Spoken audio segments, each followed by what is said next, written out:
Jopo hilo lililoongozwa na Titus Tiego limesema kuwa limefanya uamuzi wake kwa misingi kwamba halina mamlaka ya kusikiliza tetesi za kutathmini uhalali wa stakabadhi ambazo Sakaja aliwasilisha mbele ya Iebc. The second respondent has no jurisdiction to investigate or otherwise ascertain the authenticity of academic certificate presented to it by the political party aspirants beyond the provisions of Regulation 47 of the Election General Regulations. The second respondent acted within the law when clearing the first respondent to stand for elections. And these are our final orders. Our final order is... Katika uamuzi ambao unaonekana kama afueni kwa Sakaja, ambaye amekuwa na wiki ya ati kuhusu hatima yake ya kuwania ugavana wa kaunti ya Nairobi baada ya Wakenya 4 kuwasilisha maombi ya kutaka Sakaja kunyimwa kibali cha kuwania ugavana wa Nairobi, tume ya Iebc imesema kuwa jukumu la kubaini uhalali wa stakabadhi za kielimu ni la vitengo vya upelelezi na sio la Iebc. This committee is close to Riverside jurisdiction to hear and determine this complaint. The first respondent was properly identified in these proceedings. The second respondent, the returning officer, and its agents are not legally empowered and thus lack requisite jurisdiction to go beyond the provisions of Regulation 47 of the Election General Regulations 2012 in authenticating a degree certificate. Mwisho wa mzozo wa Sakaja mbele ya Iebc, hata hivyo, ni mwanzo tu wa ukurasa mwingine wa mzozo mpya wa Sakaja, huku sasa akipambana na hatua ya tume ya elimu ya vyuo vikuu almaarufu CUE kubatilisha uhalali wa cheti chake cha shahada kutoka chuo kikuu cha TIM nchini Uganda, pamoja na uchunguzi mpya ulioitishwa na mkurugenzi wa mashtaka ya umma kuhusu uhalali wa digrii za Sakaja na mgombea wa ugavana wa Machakos kupitia tiketi ya Wiper, Wavinya Ndeti. I'd like to ask our opponents to rely on that process, the political process of going to the people and convincing them, not to try and rely on deep state, not to try and rely on any machinery, but ultimately it's the people of Nairobi, 2.505 million voters who are going to make a decision. Wakati huo huo, Ndeti pia amepata afueni katika mzozo wake mbele ya tume ya Iebc baada ya tume hiyo kuafiki uamuzi wa kuidhinishwa kwake na maafisa wa tume hiyo kuwania ugavana wa Machakos. The committee lacks jurisdiction to hear and determine the instant complaint. The returning officer discharges his mandate in accordance with the law. The instant complaint lacks merit. These are our final orders, that the complaint be and is hereby dismissed with no orders to cause.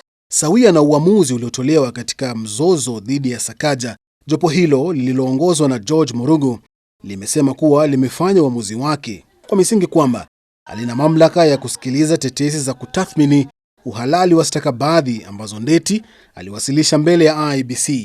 The second respondent has no investigative machinery to undertake inquiries into the validity and legitimacy of academic certificates and credentials supplied to it by various candidates, but merely acts in trust on the face value of the documents.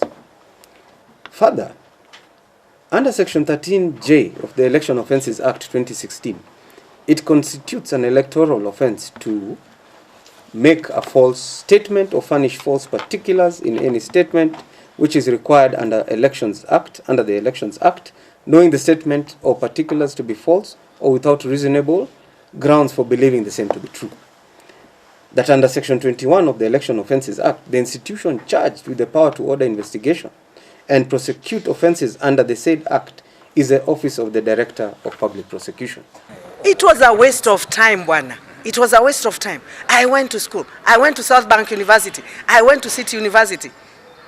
Yeah? And it's just a phone call away. You understand? So that's why you didn't even see me even coming here. And I want to thank my lawyers also for the good job that they have done. They put all the facts on the table.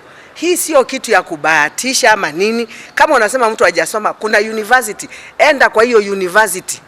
Naliondwele na zipita zikifanya nini? Zikiendanga. Babangu hakuuza ng'ombe apeleke ng'ombe shule.